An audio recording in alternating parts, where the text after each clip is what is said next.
بسم اللہ الرحمن الرحیم۔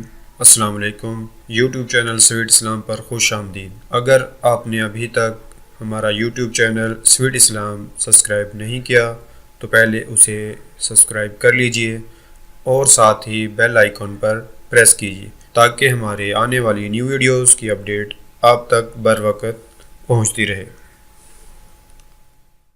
رسول اللہ صلی اللہ علیہ وسلم دستی کا گوشت کھاتے تھے۔ پائے جو ہے نا، پائے یہ دستی کے اچھے ہوتے ہیں، پچھلے پائے مزے کے۔ لوگ پتہ ہے ران والی جو وہ کیا ہے یار، ٹانگ جو ہے نا، اس کے پائے سمجھتے ہیں چونکہ یہ بہت بھاری ہیں، بڑے ہیں، تو یہ زیادہ اچھے ہوں گے۔ ایسا نہیں ہے۔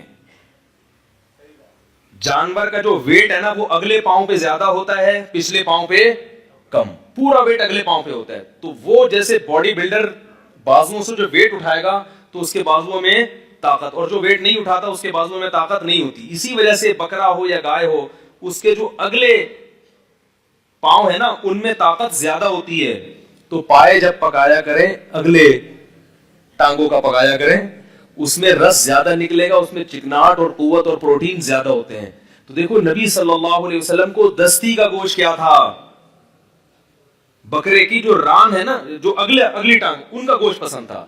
اور نبی صلی اللہ علیہ وسلم گوشت کیسے کھاتے تھے؟